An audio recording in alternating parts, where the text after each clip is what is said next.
स्वागत आहे तुमचे मी राजकारणी या यूट्यूब चॅनलवरती. येथे आपण भाष्य करत असतो राजकारण आणि इतर वस्तूंविषयी. लवकरच आपण क्रिकेट किंवा इतर विषयांनाही हात घालू, पण तत्पूर्वी मी आपल्याला एवढेच विनंती करू इच्छितो की बरेच लोक येतात, व्हिडिओ बघतात, पण ते सबस्क्राईब करत नाही. मित्रांनो, एका सबस्क्राईबने आपलं काहीही वाईट होत नाही, तरी आपण सबस्क्राईब करा आणि या मराठी मुलाला साथ द्या.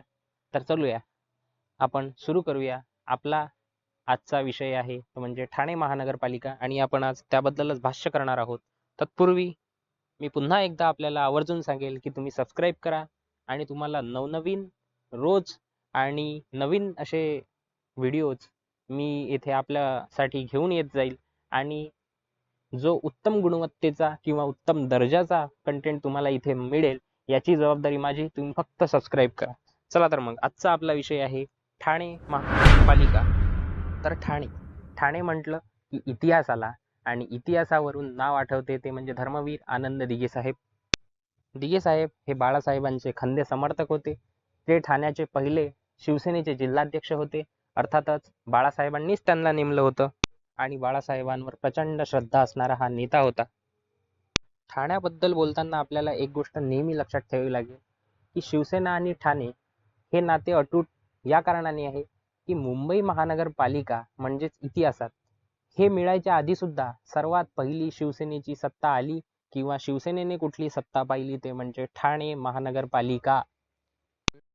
तर हा होता शिवसेना आणि ठाण्याचा इतिहास. आता आपण बोलणार आहोत ठाणे महानगरपालिकेच्या सद्यस्थितीबद्दल, म्हणजेच त्यांचे जागा वाटप आणि इतर काही राजकीय परिस्थितींबद्दल. ठाणे महानगरपालिकेमध्ये प्रामुख्याने 131 मतदारसंघ आहेत आणि या 131 मतदारसंघांमध्ये महायुती म्हणजेच भाजप शिवसेना महायुती मध्ये भाजप 40 आणि शिवसेना शिंदेगड 87 जागांवर लढवत आहे.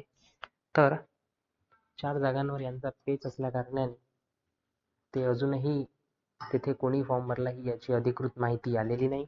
आणि आतापर्यंतच्या म्हणजे आज संध्याकाळी 3 तारखेच्या संध्याकाळपर्यंत जवळपास शिंदेचे म्हणजे शिंदे शिवसेनेचे 2 ते 4 उमेदवार हे बिनविरोध निवडून देखील आले आहे. अर्थातच त्याच्या विरुद्ध मनसेने आवाज उठवला आहे. मनसेचे अविनाश जाधव यांनी आंदोलन देखील सुरू केले आहेत.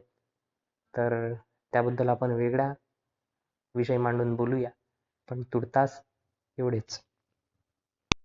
नंतर येतात ठाकरे बंधू. तर ठाकरे बंधू आणि पवार साहेबांची इथे युती झालेली दिसते आणि उद्धव ठाकरे जवळपास 55 ते 58 जागा इथे लढवत आहे. मनसे इथे 33 जागा लढवत आहे. तर पवार गट हे 40 पर्यंत जागा लढवत आहे. अर्थातच 131 पैकी आणि 8 जागांवरचा जो पेच होता तो सुटलेला आहे. काँग्रेस येथे मात्र स्वबळावर लढताना आपल्याला दिसत आहे, कारण तिथे जागा वाटपामध्ये त्यांची दाढ शिजलेली आपल्याला दिसत नाही. तर वंचित इथे फक्त 13 जागांवर स्वबळावर लढत आहे. तर अजित पवारांची राष्ट्रवादी अजित पवारचे राष्ट्रवादी मुस्लिम कार्ड खेळत इथे आपले 75 जागांवर उमेदवार उभे केले आहेत. अर्थातच त्यांची फाईट ही कळवा मुंब्रा मधले जे वॉर्ड आहे तिकडे राष्ट्रवादी शरद पवार यांच्या विरुद्ध असेल. एकनाथ भाईंची हवा चालली असंच सर्वत्र ठाण्यामध्ये पसरत आहे. कारण एकच की ठाण्यामध्ये 2 ते 4 नगरसेवक एकनाथ शिंदेचे हे बिनविरोध निवडून आलेले आहेत. तसेच राज्यात जवळपास महायुतीचे 67 ते 70 उमेदवार हे विजयी होत आहे. म्हणूनच लोकशाही धोक्यात आहे का, ही शंका विरोधकांकडून उपस्थित केल्या जात आहे. अशातच म्हणजे अगदीच क्षुल्लक कारणांवरून उमेदवारी अर्ज बाद करणे किंवा उमेदवारी अर्ज आता मागे घेण्यासाठी 4-4, 5-5 कोटींची ऑफर देणे असे प्रकार उघडकीस आणण्याचे प्रयत्न विरोधकांकडून चालू आहे. यामध्ये प्रामुख्याने राष्ट्रवादी शरद पवार पक्षाचे जितेंद्र आव्हाड, शिवसेनेचे राजन विचारे तसेच मनसेचे अविनाश जाधव हे देखील आंदोलन करतच आहेत. जनतेने लोकशाहीवर विश्वास कसा ठेवायचा आणि निवडणूक आयोग स्वायत्त संस्था खरंच राहिली आहे का, अशा प्रकारचे प्रश्न विचारण्यात येत आहेत. तर मनसेचे अविनाश जाधव यामध्ये महानगरपालिकेसाठी एका वॉर्डाचे बजेट 5-5 कोटी आणि फॉर्म मागे घेण्यासाठी उमेदवारांना कोटींचे कॉल येत आहेत. तसेच दबाव तंत्राचा उपयोग होत आहे असे ते म्हणताना मागे सरसावले नाही. त्याच पार्श्वभूमीवर अविनाश जाधव यांनी शिवतीर्थ गाठले व त्यांनी आणि राजू पाटील यांनी मिळून राजसाहेब ठाकरे यांच्यासोबत या विषयावर चर्चा केली व आपल्यापर्यंत अशी माहिती येत आहे की लाव रे तू व्हिडिओद्वारे कशा कोटींच्या ऑफर्स व बिनविरोध पॅटर्न राबवल्या जात आहे याचे देखील प्रदर्शन राज ठाकरे मांडणार आहेत. अर्थातच त्यांच्या निवडणूक प्रचार सभांमध्येच हे सर्व दाखवले जाईल. संजय राऊत असो, उद्धव ठाकरे असो, अंबादास दानवे असो, राज ठाकरे असो, अशा मोठमोठ्या नेत्यांनी प्रतिक्रिया देत निषेध व्यक्त केलेला आहे. यावर बोलताना राजसाहेब ठाकरे असे देखील म्हणाले की मी माझ्या उभ्या आयुष्यात अशा निवडणुका पाहिलेल्या नाही.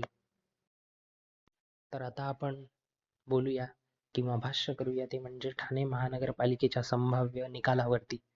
तर येथे प्रामुख्याने महायुती म्हणजेच शिंदेसेना व भारतीय जनता पक्ष एकत्रित निवडणूक लढत असल्या कारणाने आपल्याला त्यांची 60% तर त्यांची प्रमुख लढत ज्यांच्यासोबत होत आहे अर्थातच ठाकरे बंधू आणि शरद पवार यांची युती त्यांना 40% अशा प्रकारची लढत होताना प्रामुख्याने दिसेल व निकालही त्याच प्रकारे आपल्याला दिसायला किंवा बघायला मिळेल असं एकूणच आकलनाद्वारे कळत आहे.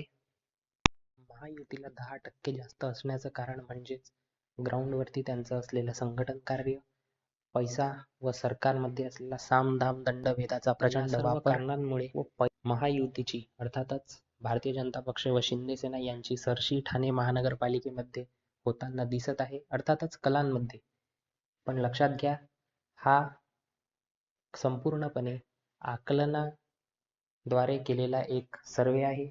यामध्ये जेव्हा निवडणुका होतात त्या बऱ्याचशा आपल्याला प्रचार यंत्रणा किंवा ग्राउंडवर होणारे त्यांच्या कार्यकर्त्यांचे कार्य तसेच प्रचारात येणारे मुद्दे व निवडणुकांमध्ये आपापसातील प्रतिस्पर्धांमध्ये बनणारा एक माहोल व त्यांचा प्रभाव यामुळे निवडणुकांचे निकाल हे जाहीर होतात. ठाणे महानगरपालिकेच्या संभाव्य निकालाविषयी तसेच झालेले जागावाटप व सध्याची राजकीय परिस्थिती तसेच इतिहासाविषयी म्हणजेच ठाणे महानगरपालिकेच्या इतिहासाविषयी माहिती घेतली. अशाच प्रकारचे नवनवीन व्हिडिओज पाहण्यासाठी आपण माझ्या चॅनलला लाईक करा, शेअर करा, सबस्क्राईब करा. बरेच लोक माझा व्हिडिओ बघतात, त्याच्याबद्दल त्यांचे अभिनंदन तसेच मी आभार मानतो. पण तुम्ही तुमचा एक सबस्क्राईब मला द्या, त्याच्यामुळे मला देखील तुमच्यासाठी काम करण्याची एक नवीन जोमाने उमेद मिळते, आशा मिळते.